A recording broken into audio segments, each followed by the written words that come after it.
Minute.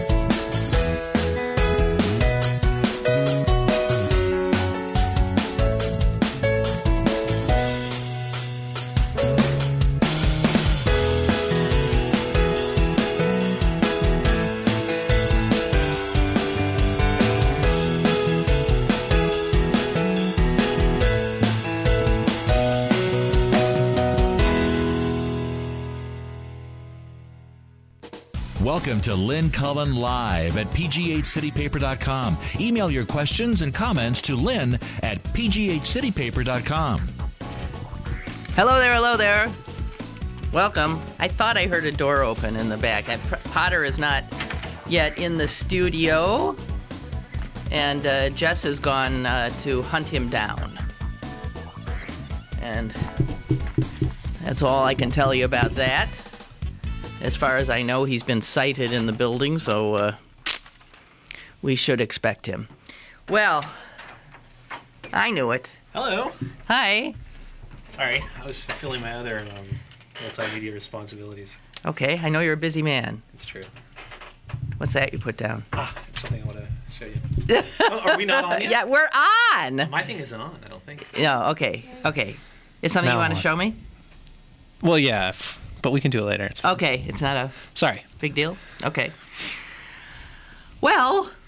It's off to a swinging start, huh? I don't know. I'm sorry. Well, the big news is... Boy, am I glad we got Muammar Gaddafi out of there, aren't you? Yeah, because otherwise things would be chaotic in Libya. Yeah, I know, and, God knows what would happen to our personnel in the embassy, and... Jesus, that's a shame. I was just reading about that guy this morning, him? Christopher Stevens, the guy who was killed. The I mean, ambassador. he's like the opposite of the ugly American. You know, I mean, like we have that sort of stereotype in our heads of the guy who, he's a political appointee who doesn't know anything about the country he's in. This guy tell us about spoke Arabic and French fluently, apparently loved the country, got out into the, out into the streets and talked to people and all that stuff every time he possibly could. He just, he's a guy who did liaison work with the rebels when they were toppling. I thought so. He's the guy. I'm vaguely remembering that he was that he was out there. Yeah. This is the same guy. Yeah. Fine. Dandy. Great. Yeah. Good work, guys. Way to go. Yeah. All because some jackass put something on the internet. Now, that's what I want to talk about. Right. Because of all the stuff flying around the internet now, there's not a lot on these two guys who put it out. My understanding is that one of them is someone we've known in the past. Terry Jones, the Florida pastor. Jones. Right. Terry Jones of the I'm going to burn a Koran. Right? To Remember prove that? that Islam is... And all hell broke loose in, various quarters in the Islamic world, and people were killed. Yeah. People died because of this nitwit, and now he's gone and done it again. And this other guy who made the film, I mean, my understanding is Jones just promoted the film. The guy who made the film, there's a story about the Wall Street Journal did an interview with him. Oh, they did? Okay. Yeah, and he seems like a piece of work, too. I mean, I haven't seen this film, so I'm just going on sort of what's been in media accounts, but apparently it depicts Muhammad as a womanizer, as gay, of uncertain parentage, a womanizer, a pedophile, I think, too. I mean, just... And probably a socialist. Right. So, so there you go. And apparently it's just like, it's like these guys are going out and they're pushing every button. The guy is on the phone with the Wall Street Journal. He says, the donors for this film included 100 Jewish people. It's like you made a point of saying that. So that's good. Oh, that's very helpful. That's going to help Jews. That's gonna what kind of insanity? It's stupid, but let's also take a moment out for the stupidity of any jagoff who goes around and kills people and violates other like countries' embassies because of something some jackass puts on it. No, I know, but this is, as we've been told before, this is the Arab street. Yeah, right. This is the Arab street. There was a quote from the, I think he was the brother of Ayman al-Zawahiri, the guy in Al-Qaeda. His brother was apparently active in planning the protests. And he said, well, how would you... The one in Egypt. Yeah. How would you Americans feel if somebody released a movie that was insulting towards Abraham Lincoln? What? Hey, friend, you should come over here. Yeah, come on over. You should spend a little time getting to know us. No, it's just a complete disconnect. They just do not get First Amendment. They don't get that we allow people to say things that we totally disagree with, that offends us. Yeah. Or the Pope. That was the other one. How would you Americans like if somebody made fun of the Pope? Well, first of all, I'm Presbyterian. My church got started by people taking issue with the Pope, so I don't really care. Second of all, I know a lot of Catholics who don't care either, and certainly none of them are going to go around and try to blow up somebody's embassy. I once had a nun look at me when the Pope was mentioned and stick her finger down her mouth and make a gagging. I was so stunned. I didn't even know how to react. We were in a meeting. It's just this stuff is going to come up again and again because there's just this thing of we've got our problems in this country, but this is a fundamentally tolerant culture about these things. And so how does a tolerant culture live side by side with a culture that insists on certain kinds of intolerance? And what do we do with the fact that, they're already, I was listening to them yap on, on the cable shows. This will be immediately politicized. Of course, it has been already. Has been. Ham-handedly, by the way, not surprisingly, by Romney, who condemned the president for something that, in fact, he had not done. Yeah. Just stupidity. But Egypt is the second largest recipient of our foreign aid. Mm. And Israel being the first. And go, figure that one out too, right? That seems a little crazy to start with, but there it is.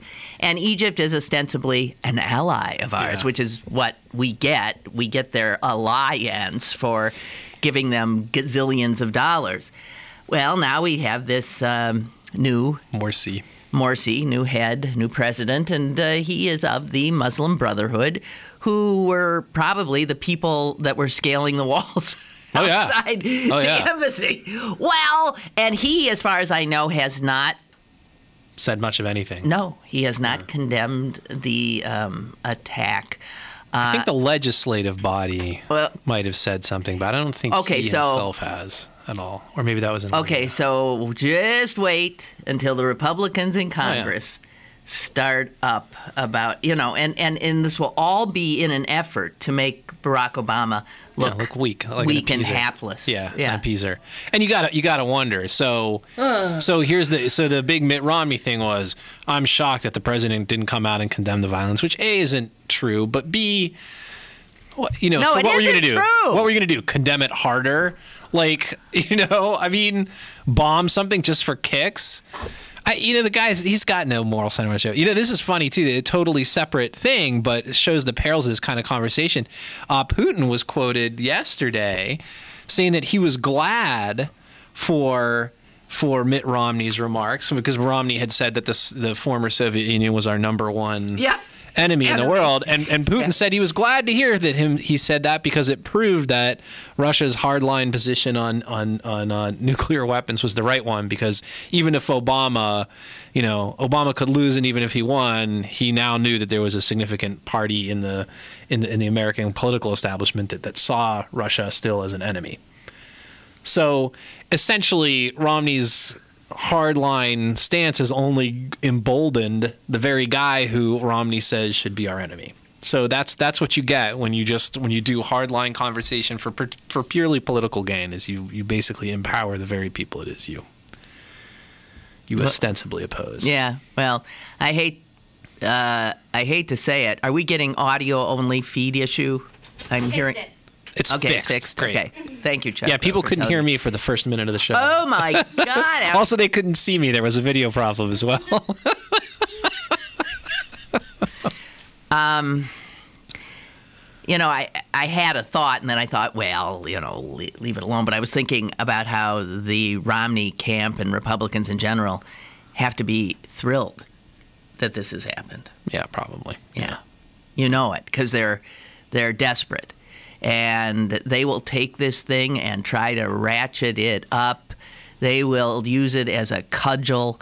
They will distort and complicate the situation, a situation which, in fact, does call for I will use the term muscular response of some sort from the United States. Man, I'm loving this Arab Spring. How about you? Yeah, it's really... I mean, we've talked about this before, though. I mean, what can you do? You prop up the dictator in Egypt, as we did with Mubarak. That didn't do us any good. You treat the dictator like a pariah, as we did for many years with Gaddafi, and that didn't really get us anywhere. Well, so what the hell do you do? I don't know what you do. I mean, I think we should just sort of, and this is one thing that if Mitt Romney had convictions, I think he would probably be thinking about and talking about, is maybe we just acknowledge the limits of American influence. Well, which used to be a conservative, which used to be a bedrock conservative principle, yes, but now is not. Yesterday's bedrock principle is just today's ballast. You just dump it off the thing to try to shore your campaign. That's exactly right. That's exactly right. No, this will underscore for Mitt Romney why you can't be an appeaser, an apologizer, and I don't know, God knows what, and he'll have, I don't know. The Marines, by the way, there are some Marines on their way to Benghazi, but that's just to try to secure, I guess, what's left of the embassy. Understand that in Egypt, those were just, the great unwashed coming over the walls and tearing down a flag. They did not have weapons. Benghazi, they had what? Yeah, they had rocket launchers. Yeah. It was a true military attack. Wow. Why do we bother? Now, here the thing is, though, is that this movie, or whatever it is, that instigated this is still out there. It hasn't really gotten out there. My understanding is it's just a trailer. Yeah. And it will now be taken up, excuse me, by folks who want to see this continuing trouble in other nations, Muslim nations. And so there'll be more, I'm sure U.S. embassies are being secured all over Europe, all over the world because of these two friggin' fools. Yeah. That First Amendment. Pesky thing, isn't it? Yeah, it is. Yeah. You want to wring their damn necks. You do, but then again, look at if you can't, words just don't have power. Words can't harm. Words can't get people killed. Good people killed. Right. Son of a bitch. Yeah. And we're left with Terry, whatever the hell is the Reverend down in Florida. He's sucking air still. He is. And our ambassador is the guy who actually went out of his way to understand that culture and respect it is dead, and the guy who goes out of his way to disrespect it. Oh man, alive! But is if anything gaining. I mean, he's getting off on this too down there in Florida, right? Oh yeah. Yeah. So he's powerful. Yeah. Look what he can do. Yeah. He's a church of like 24 people, and yet now and that's I guess that's the power of the internet, right? There's the internet. It's the internet that gives somebody like him power, and then it's the internet that spreads his. Yeah. Well, that's why he gets his power. It spreads his crap. Yeah. But then I suppose the reason I was having trouble sort of finding who was behind it is because the more responsible media don't really like to give these guys any more attention. Yeah. Man, the internet. Think about how much trouble we'd save if we just got rid of it. You and I would have our mornings free. Well, that's true, isn't it? It is a double-edged. There's a double-edger. We could be having waffles right now, at this very moment. We could. I could still be in bed. Yeah. Yeah. Well, damn internet. Okay. Anything more on that? I don't know. No, It's so depressing. Yeah. So do you want to hear my funny thing that I came down here? Yeah, is that what this scrap of paper? Right. So I don't know if you did anything. If you talked about 9/11 or anything yesterday, but yes, it's sort of a wry little thing that came out of it. So as folks out in your audience who have children may know, when you take your kid to daycare and you pick them up at the end of the day, at our daycare and a lot of others, they give a little sort of like report card, and it says, what they did. What they did for the day, what did they eat, when did they nap, all that kind of stuff. Really, yeah, okay. So our son Cormac, this is what he got yesterday, and I just jotted this down. We're keeping the actual report itself for posterity. You're having it bronzed. He was identified as happy and energetic, which is his mood 9 days out of 10, I would say. He ate waffles, peas, milk, sandwich, carrots. Did not care for rice yesterday. His activities included shoe art, marching band, puppet show, play yard fun, and blocks. So he was an active kid. And we were happy to see all that. And then there was a note in the margin. Uh-oh. Did not want to participate in Remember 9/11 art.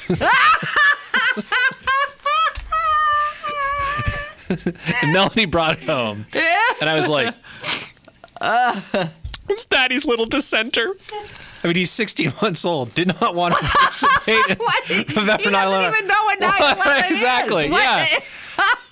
I just said to her, well, that's. I just said to her, he's a subversive. A subversive. Yeah, I said to her yesterday, that is the end of our son's political career. There it is. You imagine him running for president someday, and someone will understand. Yeah, just like and now they're probably archiving this show right now. So, listen to what his father said. I was happy for 15 minutes about that, because the only, as far as I can remember, the only other art project he has declined was they made little crowns, and he refused to decorate his little crown. So he's an anti-authoritarian. Yeah. But I just thought, But I wonder, so when they... whether they thought we needed to talk to him about insufficient patriotism or whatever. Right. No, I mean, I think they do tell you when they don't do activities. Okay. And I think it was just in that capacity. But there's just, they did not want to participate in Remember 9/11 art. It's just, what the hell? What was the arts? Yeah, of course they have no idea. They're not even 2 years old. Yeah, no. And who knows? I would have loved to have seen it. I guess I won't, because he declined to participate. What that art was exactly? Was it like the eagle, like with the tear coming out of its eye? I don't think so. Not at that age. What it was. Yeah, I have no idea. I mean, they don't. Idea. I mean, you can't. Just a giant flag or something. A flag. We just imagine him. No. Which is.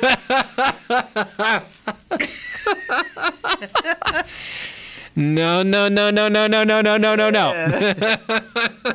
The proud father. Exactly. Yes. The proud father. All right, proud dad. We're going to take a break. So soon. Okay. Well, because I always. No, this is good. Yeah. This is good. I'm glad. Pacing. And this, yes, pacing, right, or something like that. We'll be back. Chris Potter, editor of Pittsburgh City Paper, and yours truly in a minute. Email your questions and comments to Lynn at pghcitypaper.com or call Lynn at 412-316-3381. Lynn Cullen Live will return in a moment. Pittsburgh City Paper's annual Fall Arts Preview is available now. Pick up one today for the most comprehensive arts, music, events listings, plus previews of the top shows and performances coming to the Burgh this fall. Pittsburgh City Paper available at over 1,700 locations throughout Western Pennsylvania and on the web at pghcitypaper.com and on your smartphone at citypapermobile.com. Get Lynn Cullen Live on your smartphone. Go to citypapermobile.com now for Pittsburgh City Paper's brand new mobile app. Get the latest restaurant reviews, event listings, movie times, and of course, Lynn Cullen Live on your smartphone. citypapermobile.com. This is the sound of a flat-screen television hurled off a building. Now the new bike your kid wants. These are the things you could have, all cast into oblivion. Because when you throw away money on wasted electricity, you throw away everything you could have bought with it. Use Energy Star light bulbs and appliances, and you could save hundreds of dollars a year. Saving energy saves you money. Learn more at EnergySavers.gov. Brought to you by the U.S. Department of Energy and the Ad Council. Now, it's back to Lynn Cullen Live at pghcitypaper.com. All right, we're back. You sound a lot better now that you're on the air. You sounded like crap. And now you sound great. That's really... Is that true? Yeah. Didn't you think... Couldn't you noticeably tell, Jess, a difference between... So this is a fake voice I've got going right now? You're just a professional. That's all. I think people should appreciate that. Yeah. Yeah. You should have heard me. He thought I was dying. Yeah. Okay, so I was saying that global warming, they're saying climate change. They're saying that... Did you see that? What did it? I don't know. It just popped off my head. It's like a poltergeist. Oh, my God, yeah. What was that? I don't know. He was just sitting there minding his own business, and his headset, like, exploded. And now I'm not hearing... Oh, no, okay. Are you okay? Yeah, I'm fine. Yeah. That was odd. Oh, well. Oh, goodness. Yeah, goodness. Yeah. Dear me. So climate change will result in an expansion of allergy season for as much as 6 weeks, which makes sense because I always would wait and pray for the first frost because the first frost kills all that stuff that makes me, miserable. So, yeah, there's another. I was thinking, damn. Because, I mean, there's some positives to the warming that I see. Yeah. I mean, for me, just selfishly, for an individual. Right. Yeah, right. And some serious negatives. Okay, but you have a piece in this week's, what got your goat? It was actually, I think we were all sort of... With the Republican convention and everything, I think we were also, laugh line. When was the final? Like, what was the final straw that just convinced me that this movement was just completely and utterly bankrupt as far as this election goes? And I think it was the part where Charles Krauthammer, who you think of as an intelligent, generally speaking, he's there was a lot of buzz people may remember about the Democrats' decision to move Obama's acceptance speech indoors. Right, because they were worried about rain. But what Republicans insist on, it's amazing if you go back and you think about this, just consumed them for like a day. This is what they're fixated on over there. They're looking for any advantage. They were convinced that the reason Obama moved it inside was because the Democrats didn't think they could fill the stadium outside. Meanwhile, they had a waiting list. Right. So Krauthammer says on Fox News, the Democrats have known what the weather would be for months. So I just thought that was fascinating. Come on, but he said it tongue-in-cheek. No, you'd have to watch it, which I did. The Democrats have known what the weather would be like for months. This is because they don't want to be confronted with a sea of empty seats, I think is what.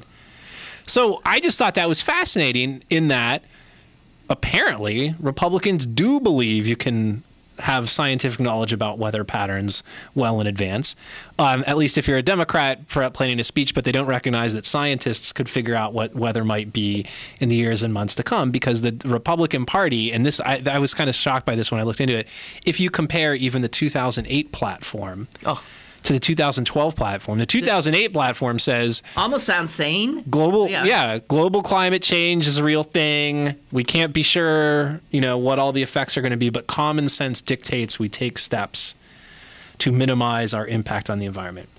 All of that stuff, gone. 2012. That's how much that party has changed in 4 years.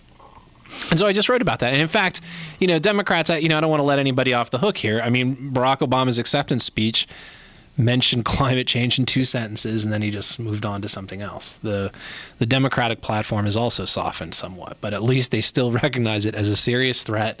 They rank it among other threats to national security like terrorism and stuff like that, which about the only Republican mention of global climate change is to deride Democrats for actually taking the problem seriously.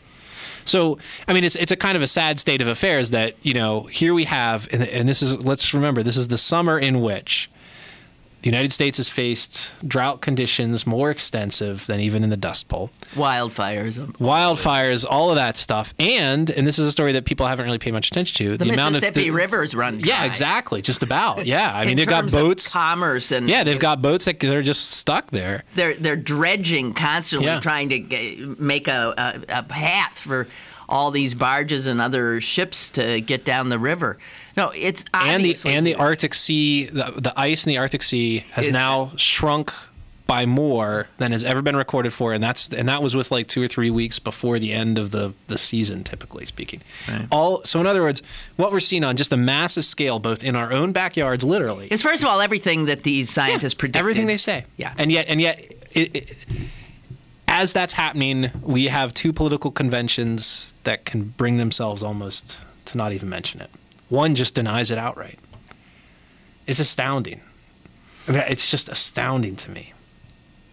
If you just think about it. And now, of course, I'm in that weird... You know what? Because there's no political gain in it. Yeah, exactly. And that's fair. It's fair for, if I was Barack Obama, how far am I going to stick my neck out on this when I know that even if I win re-election, unless my party somehow... magically takes the Congress. Yeah, right. With a supermajority in the Senate, can't do anything. I won't be able to do anything. So why would I stick my neck out? I get that. I understand it. But it is still... just absolutely surreal. And I forget from whence it came, but there was some report out this week that said that, we're so not ready. Yeah.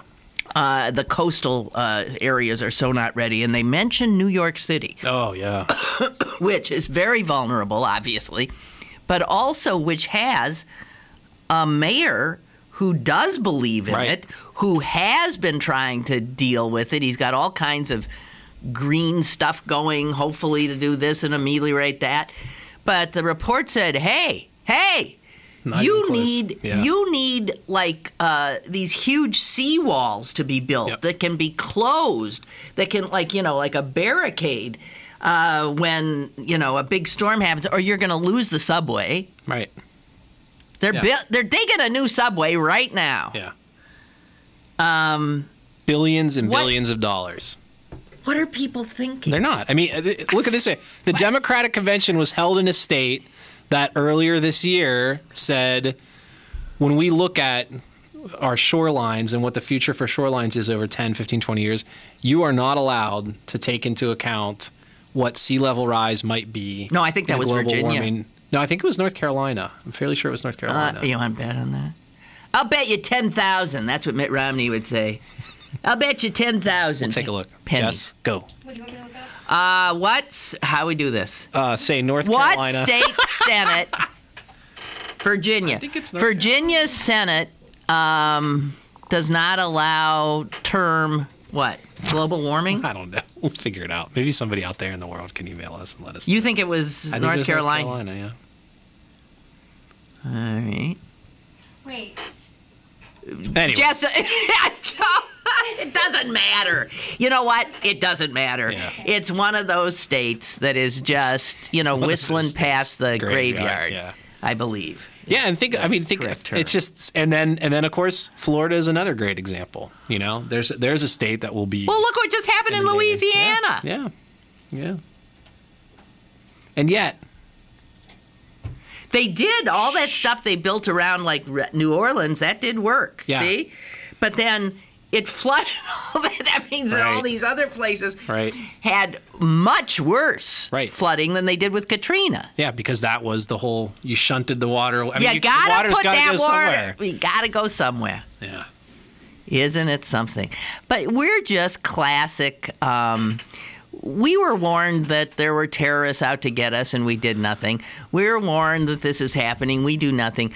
We are a nation that can only rouse itself to act when there is a true and what is deemed to be by everybody a crisis. Right. So you got to get like 9/11 to wake up to the fact that some people didn't like us much. Right. And in fact, and the problem, of course, in this case is. Once everybody agrees that the crisis is at hand, it's too late to do anything about the crisis. And also, people then do stupid things. You react too quickly. This is the kind of thing that requires planning. Right. Which brings me to my least favorite thing I see all the time in papers. Pre-planning. Right. Does that make any sense? Planning to plan, I guess. Yeah. Pre-planning or free gift. Those bother me. And they're everywhere. Yeah. What? There can't be either. What? A plan is a pre... That's what a plan is. You can't have a pre-plan, can you? No. You can have an initial plan. Right. You can have plan A. Then there's plan B, plan C. Just little irritations. That's good that we went from global catastrophe to my petty little problems. To Andy Rooney-esque observations about whisk brooms. And once we realize there's a crisis. That does sound like something he would have.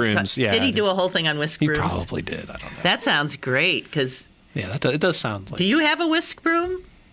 I have a broom.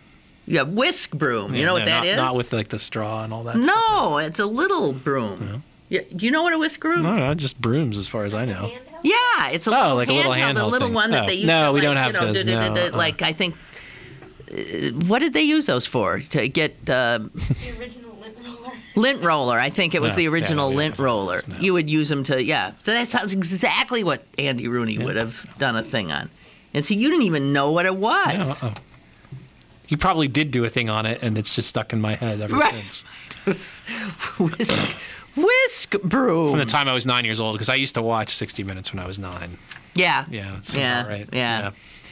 Okay, so this is just totally apropos of nothing in particular, but I just thought this is funny in a way. Who is the head of the Republican Party's, what's the head of the RNC? Yeah. He's a guy from Wisconsin, too. He has a weird Priebus. name. Reince. Yeah, Priebus. Reince Priebus, I think is how it's pronounced. Sorry, no. But the first time I saw that name, I thought, what the hell is that? What is that? Yeah. And we still don't know how to pronounce it. You're saying Reince, I'm saying Reince. I don't know. Yeah. Reince Priebus. And someone figured out if you take all the vowels out. Okay. Take them out. All right. You know what you end up with? RNC something. RNC PRBS.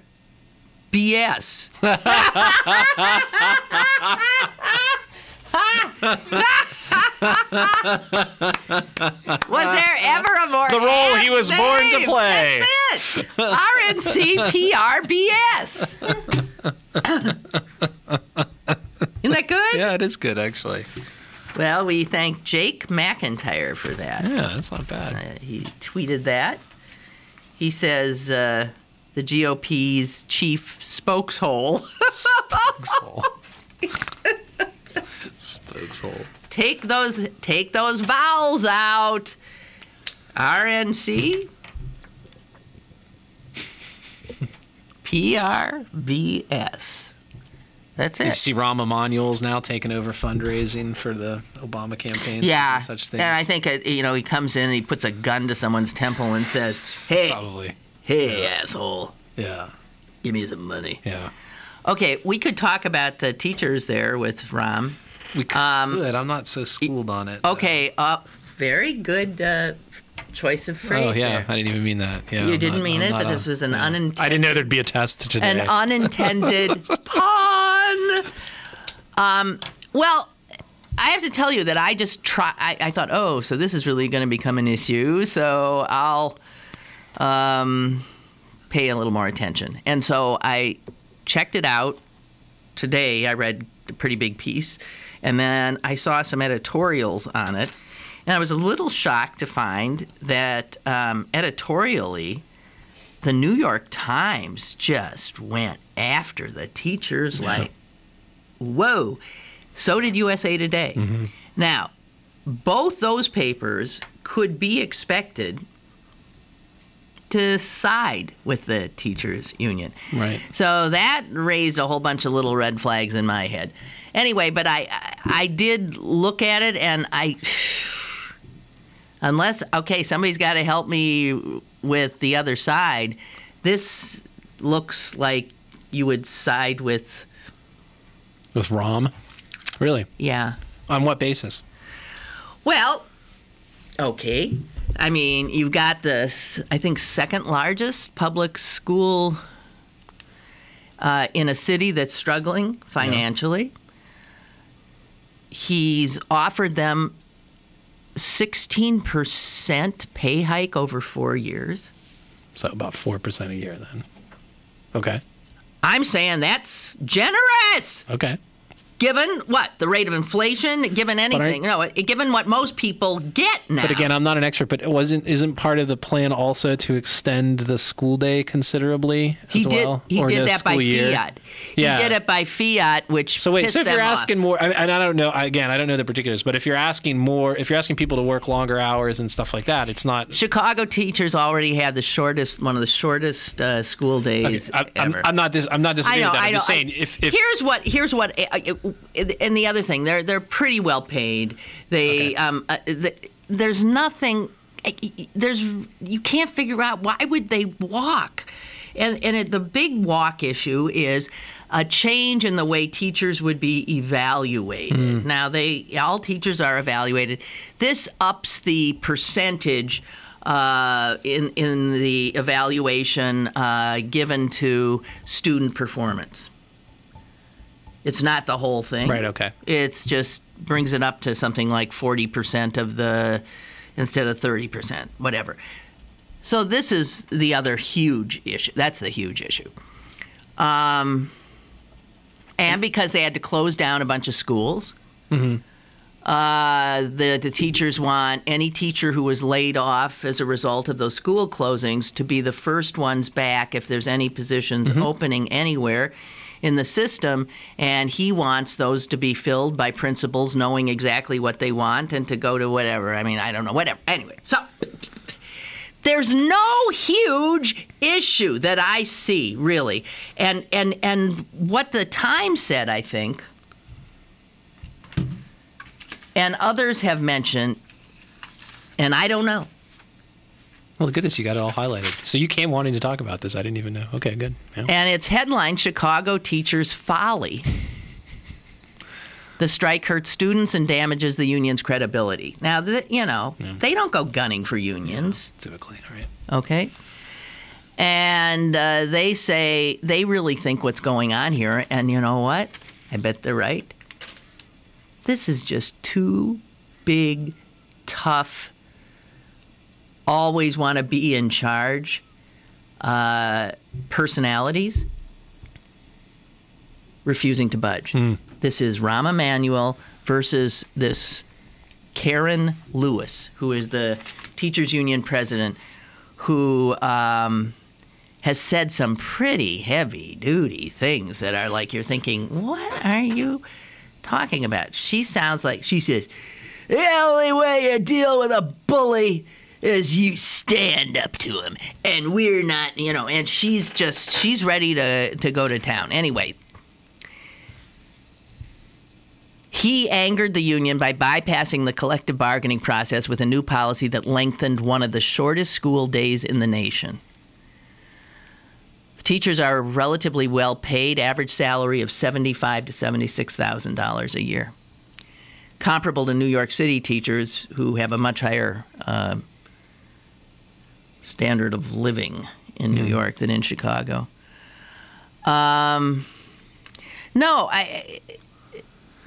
What stands out about this strike is that the differences between the two sides were not particularly vast, which means that this strike was unnecessary.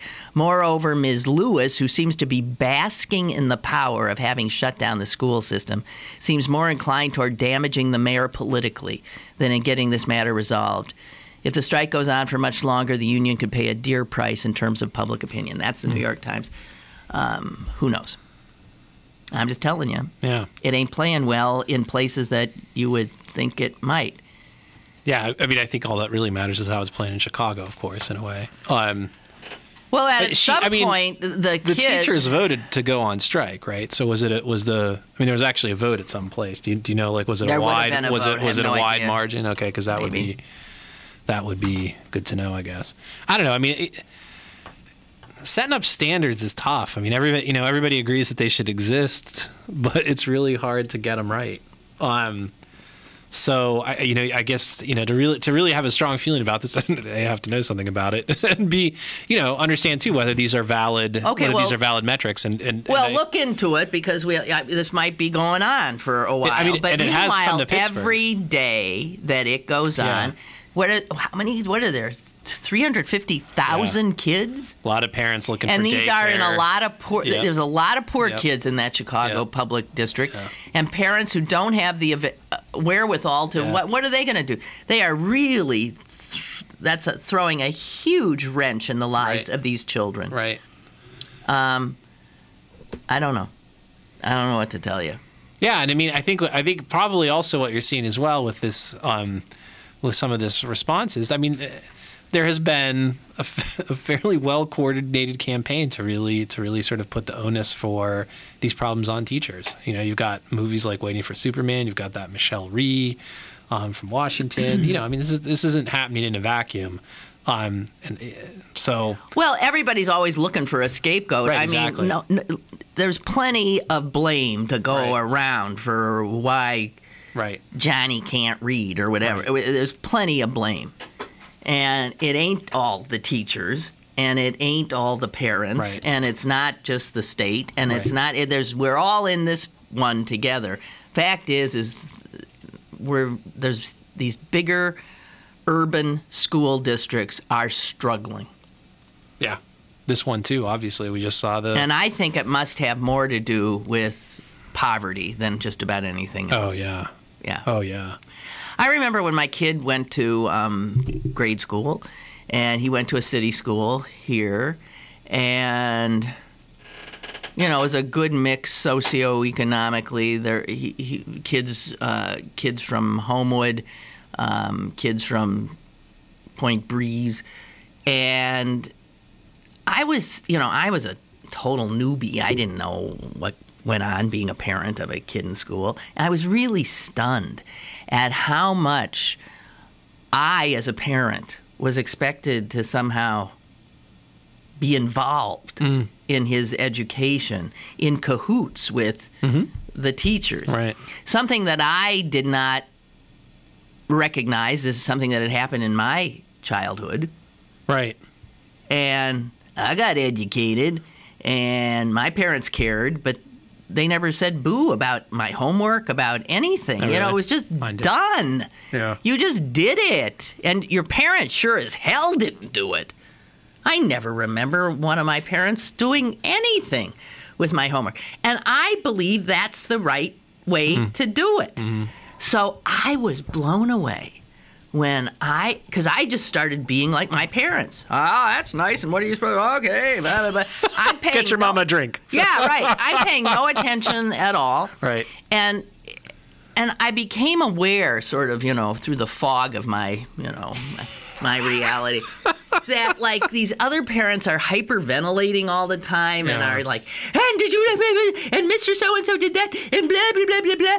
And I started getting little inklings of it. And then I began to think, this is not right. This is not fair. My son comes home to a home where, ostensibly, I have the time, the ability. The inclination. Well, not quite. To help. Yeah, right. Yeah. I just don't believe in it. Right. I mean, I just think, I'm not in school. Right. You're in school. You do it. Right. I didn't get an assignment to write a damn paper. Right. You got an assignment. Right. Right. And I'll stick to my guns on this, by the way. Yeah. Okay. I can tell because you're all... I do. I get so worked up about this. But then I started to think, my God, some of these kids in his class, they go home to no one home. They go home to bad situations. So you're setting up some of the kids who've got all those, the little, the helicopter parents back at home who are making sure that everything is hunky-dory and everything is better than any other kids could possibly be. We'll show them. Right. What? I really resented the school setting kids up in a rank depending on what kind of family they came from. Yeah. And you know who's going to lose that one. Right. So that pissed me off. And it came to a head in 5th grade. That's when it's 4th grade. When I'd had it. Science project. I've told this story before. Yeah. Science project. Yeah. Yeah. And it was like, open house. So we all got to go into the class and see all of the science projects put out there. I walked in. I'm looking at those science projects. And they were done by grown-ups. Right. They were done by adults. Right. My kids, done by him. Right. It looked like a Rorschach test. You couldn't quite figure out what was going on there, and it was, not necessarily graphically well presented or whatever, but he did it. Right. He did not get a good grade. Yeah. And might have done worse if you'd helped, of course. Yes, true. And some of these other kids, they're getting A's. They're getting A's. And I went up to the teacher. I said, come on.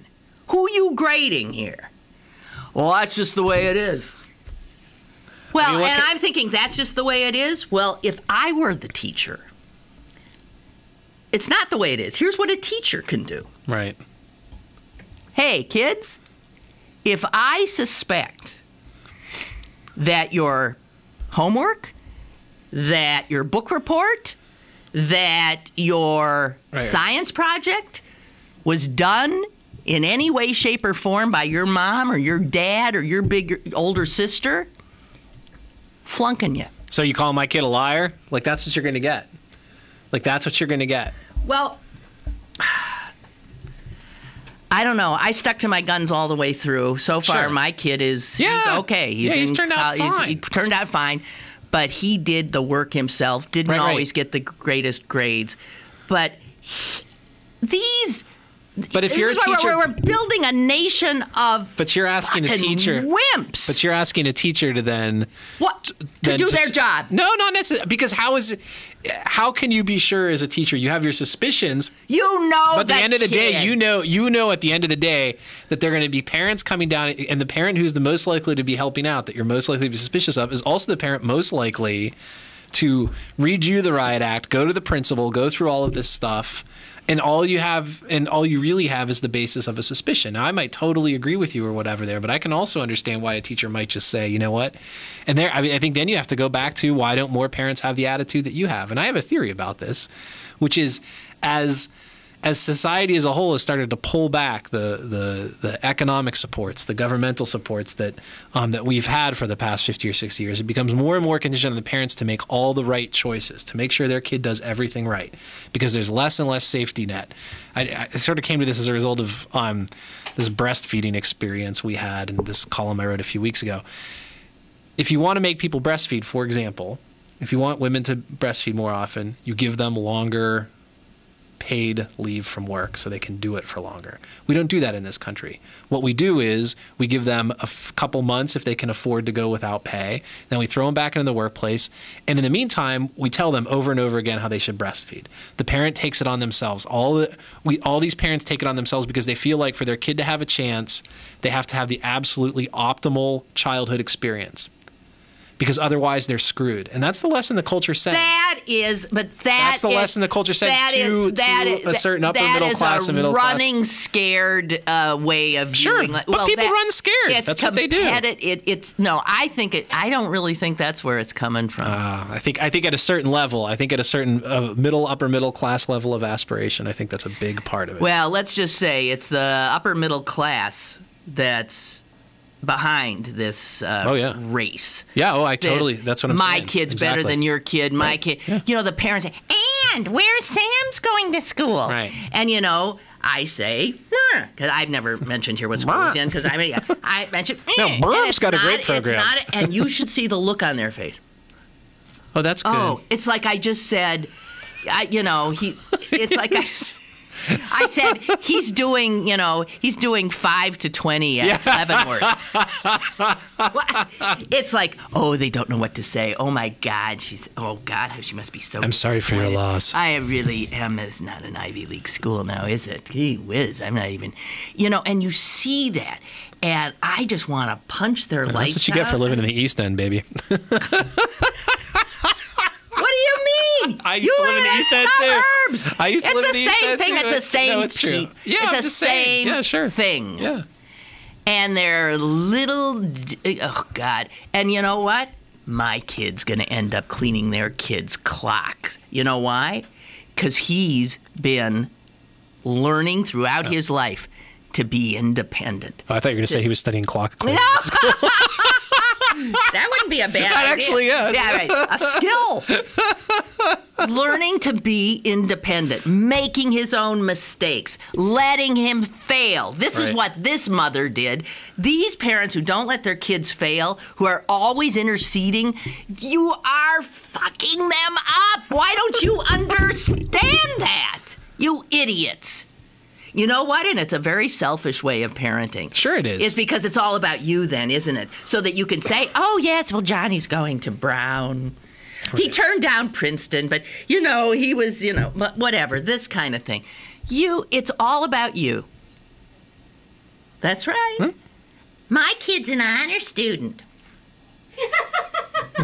I'm sorry. This elevation of the child is somehow reflective of your specialness. Yeah, everybody thinks that. It's fucked up. And it's not good for the child. No, I agree with you. Well, don't you do this to Cormac. No, that's right. No, kids declined, did not want to participate in Remember 9/11 art. There's no reaching that child as far as I could tell. 2 southern states, and this is from NP Harris. Oh, we're both right. Oh, this is great. We're both right. A day after the North Carolina State Senate passed a bill requiring science on rising sea levels to be ignored. This is the one I was thinking of, though. We were both thinking of different things. Virginia lawmakers allowed a study on its coastline to begin on the state's dime only after all references to climate change or global warming were removed from the funding. This never happens. We're never both right. Aww. I think it happened once before, but I can't remember what it was. I'm sure you're mistaken about that. When State Senator Ralph Northam pushed the study through the legislature in February, he met resistance from Republicans who did not want any reference to sea level rise or climate change. Yeah, that's what I was remembering. We're both right. Yep. How about that? Unbelievable. Who is that? Who is the British king who, to disprove... Oh, wow. He went down to the sea. God, I can almost remember his name. His courtiers, in an attempt to flatter him, tried to convince him that he, through fiat of being a king, could halt the ocean's tide from rising. So he said, well, let's just test that theory.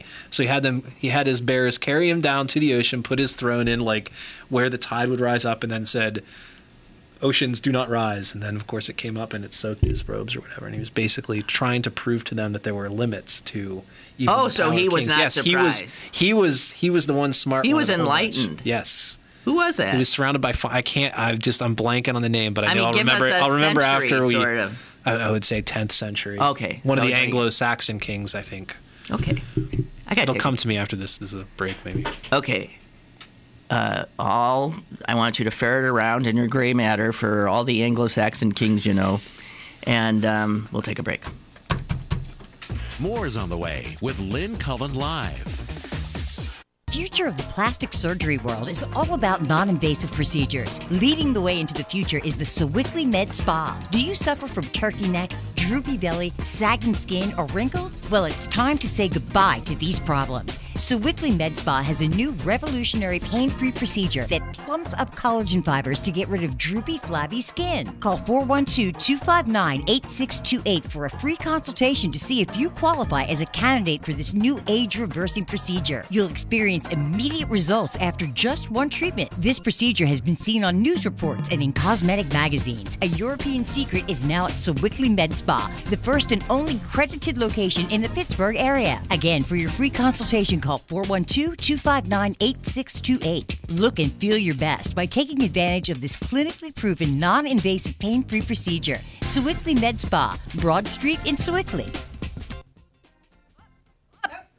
Okay. Here, I got an idea. Rather than doing your kids' homework, how about doing something that makes a lot more sense?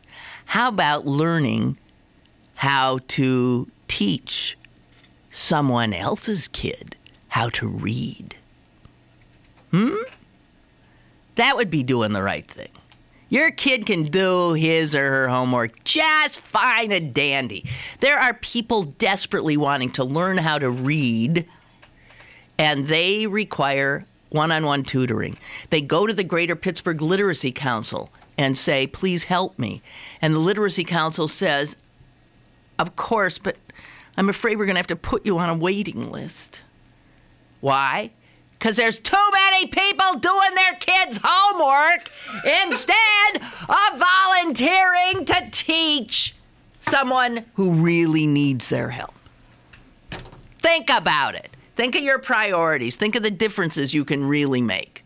You'll be doing your kid a favor to get out of their homework, get out of hovering over them, and reach out to somebody else. It'll make a better person out of you, a better person out of your kid, and a better person out of the person wanting the help in the first place. I'm so right on this, you don't have a leg to stand on. Here is the phone number, 412-393-7600, 393-7600. That's the Greater Pittsburgh Literacy Council, also online at gplc.org. Go to bergbargains.com for great deals on tickets to the Science Center, History Museum, Carnegie Museums, and some of the best restaurants in Pittsburgh. This week, get 50% off admission to Wildwood Highlands and My Little Outback. bergbargains.com. Local deals, local merchants. bergbargains.com.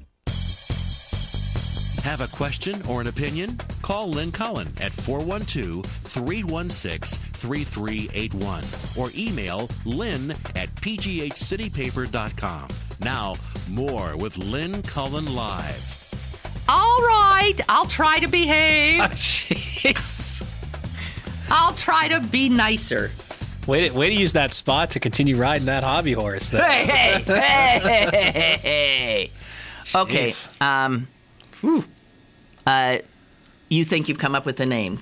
I think it might be King Canute. Canute. Canute. That rings a bell with me. But Jess... And what did he say? What do you mean, what did he say? Weren't you listening, Jess? Yeah, he didn't say anything. He went down to the sea. He went down to the sea and said the tide shall not rise. And then all we need is a ship and a ship to steer her by. Oh. What poem is that? Yes, you're right. I'm right. Yes. Yes. That's what I live for. Spelled C-N-U-T. C-N-U-T. Oh, okay. I see. That's right. Canute. Good old King Canute. Good old King Canute went down to the ship of Dover. Yeah. I'm not. Got dampened all over. There you go. How's that? Yeah, Dover and over. Yeah, I realize not the most ambitious rhyme ever. Yeah. Okay. We were talking a bit about school in this country. We were talking a little bit about how we always come up with ways to keep people down who are down and not give their kids a chance, while our children, have only the best. They aren't born on first. They're not born on second. They're not born on third. They're born on home plate, having made a, run around a few times. Anyway, guess what? This just in. British schools, those snooty Brits, British schools now do a better job than American schools of lifting students up the social ladder. Right. Now, this is a ranking that comes out probably every year by an organization called the Organization for Economic Cooperation and Development. And the United States is a member of that group. And the report published Tuesday says, get this, okay, you're in England, and your parents never graduated from high school. Yeah. So you're amongst the, here, you're done. You're finished. Give it up. That child, a student who has two parents who never graduated from high school, has a 60% chance of attending college. 6-0. That is upward mobility. Yeah. That is what we used to think was what America was about. Listen to our numbers. I was gonna ask. In the United States, the odds, if your parents, neither parent graduated from high school, your odds of ever going to college, 29%, which I think sounds high. I was about to say. I think sounds high. Just let's remember, 60% in England. And our rate of social, mobility in that regard, or educational mobility, puts us in the bottom of the 34 countries with advanced economies in the world. And the simple answer to that means. Let me tell you what that means. That means our clocks are going to get cleaned. That's right. Because the idea that the only kids who are worth bringing up because they might be the great doctors, lawyers, Indian chiefs of the future are all, of course, living in the suburbs is such bull. All of these wonderful children coming in poor families who we're simply not giving the opportunity to make us better, to contribute. We are despicable. Look on the bright side. If we keep this up, we won't be in the list of 34 advanced economies. Well, that's true. We won't. And maybe we'll fare better when we match us up against Morocco or Venezuela or someplace like that. Somebody's got to win the minor league race. Unbelievable. It reminds me of during his brief and ironically abortive campaign, Rick Santorum said early on a few times that rates of social mobility were higher in Western Europe than they were here, and he was absolutely right. So think about that. You've got a guy, a Republican, lauding social mobility in countries that are, these supposed socialist paradises or whatever. It's because they do stuff better, even the stuff we pride ourselves in. There are countries that do it better than we do, and we used to do it. Yeah, we used to do it. And what's happened, I think, is as Kurt Vonnegut used to write in a couple of his books, is I think the wealthy class in this country no longer really sees itself as having as being in the same country in a way as the rest of us. There's some global citizenship to which they aspire, a sort of democracy of the wealthy that sort of spans continents, but has more to do with wealthy people in other countries than with poor people in their own. It shows that they obviously. Their education leaves something to be desired because it doesn't work like that. Right. It doesn't work if you leave most people behind. Right. It doesn't work. In one way or the other, they and their problems will come knocking at your fancy door. Right. I don't care if it's behind a gate. They'll come knocking. As well they should. Yeah. Let's get him. Let's go get him. Get him. Have a good day, folks. Thanks for joining us. For another uplifting edition. To the ramparts.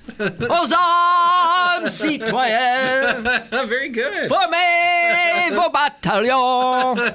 Marchons, marchons. All right, goodbye.